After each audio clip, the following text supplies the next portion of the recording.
Welcome back to the Arsenal podcast. My name is Kosi and welcome back to another transfer episode.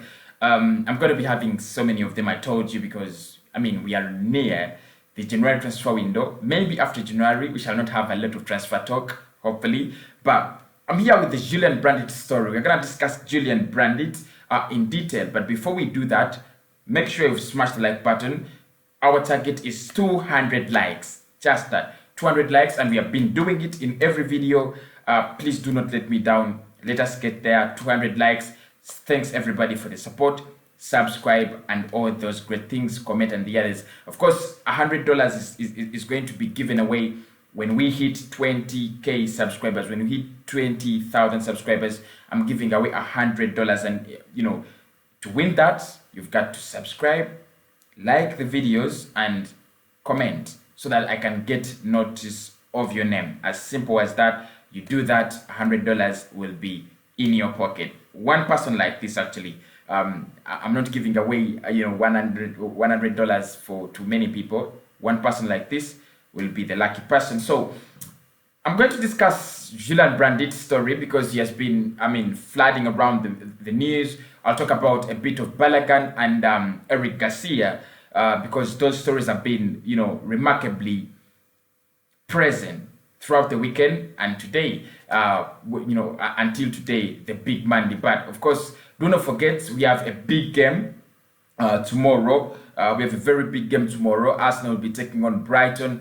I'll be doing the match preview. I'll be doing all those things, the predicted 11 and so on. So make sure you catch me at exactly 9 p.m. The match preview for that game is going to be dropping, and see, can we get more points? Because after beating Chelsea on Boxing Day, everybody thinks Arsenal is ready to go.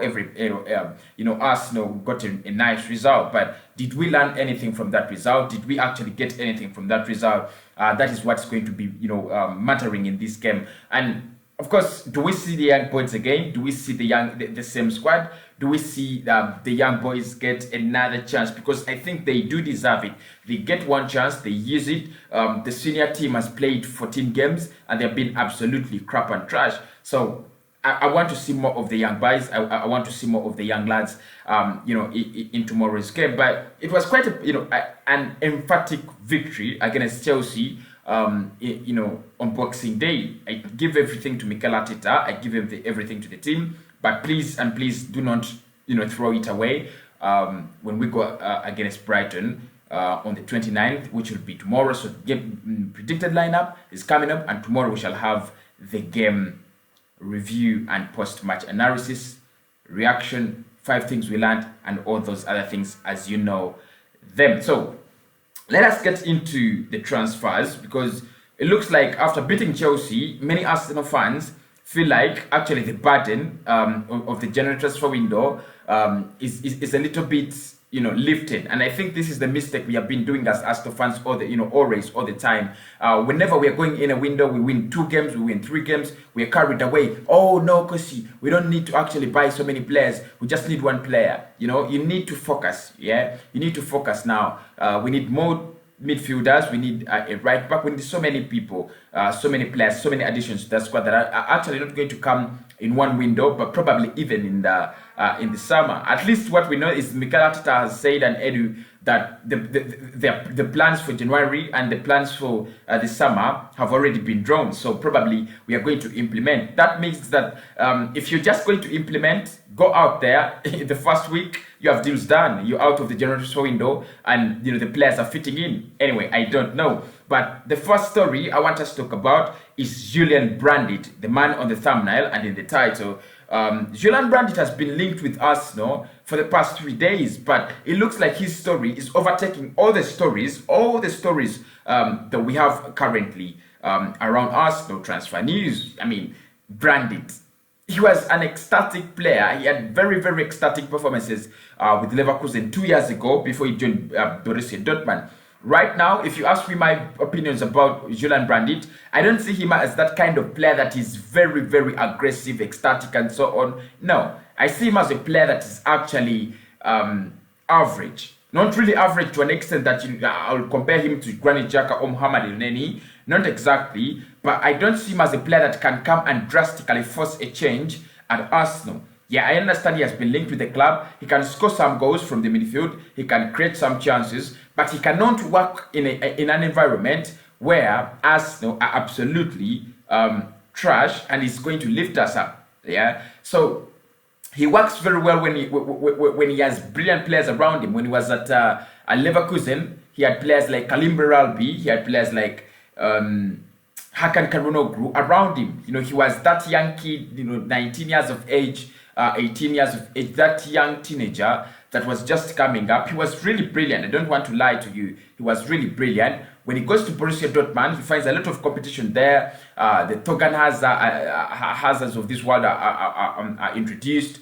He missed Jadon Sancho and a couple of other players there. So he has to fight for his place. And I think I have to agree, even at Dortmund, he has tried to stand up to the occasion. He has always put in those performances that I thought, yeah, they're quite decent.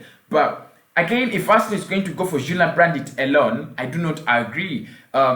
He's not that, that kind of player that I think we are craving for right now. Yeah, he would be a very good addition if you had Aouar, you had Isco, or if you had Aouar and Buendia, and then you're bringing in Julian Brandt as a cover player or as a squad player or something like that. One of the things I really love about him is his versatility. You play him behind the striker, he's gonna give you, the ultimate thing you want. You play him behind, you play him on the left or on the right, he can fit in very well. But for me, if you're going to go to Dortmund, the right player, I think, is Togan Hazard. Yeah, he's Togan Hazard, not Julian Brandt. He's an exciting player, and I rate him highly, by the way. But I don't see him as a player we are craving for. I don't see him as that kind of player that we need right now. Yeah, he's not yet mature enough for me. His football is not, is not yet that fascinating to make me feel like if Arsenal bring him in, everything's gonna turn around. So probably we shall talk more about Julian Brandt if there are any other developments. Those stories have been there that he's linked with Arsenal. Arsenal are trying to sign him up. There are talks and so on. There are so many rumors around Julian Brandt at the time. I won't be surprised if Arsenal went out there and we signed Julian Brandt. I wouldn't be surprised, because this is what Arsenal do. You accept, you expect an Aouar, you expect N'Golo Kante, they give you Granit Xhaka. Yeah, you expect an Upamecano, they give you David Luiz. So we have already seen that, and we have kept along with that kind of trash at Arsenal. So it won't be something new, would it? No. So Julian Brandt, I think if Arsenal go for him, it's going to be for purposes of the budget. Very cheap, probably 25, 27, 30 million. You can get him from Dortmund, and I don't think he's that kind of player that Dortmund is going to refuse to sell, because they can cash in on him. They're not really using him that much, and he is highly replaceable. The other player I want to talk about is Balogun. It looks like even today we haven't found our way around the contract situation with Florian Balogun. Don't be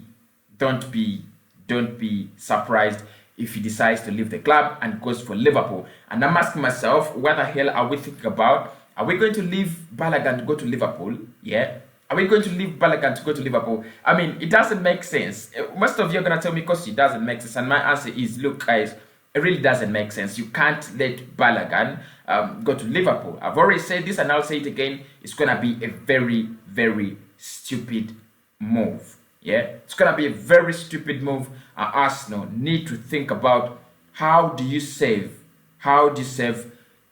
us from losing Florian Balogun. Yeah. Otherwise, big up for the weekend performance. I loved it, and I hope we continue with the same performance against Brighton tomorrow when we play on match day 16. Come on, you Gunners, and have a very, very blessed stay on the channel. I love you guys, and I'll be back very, very soon.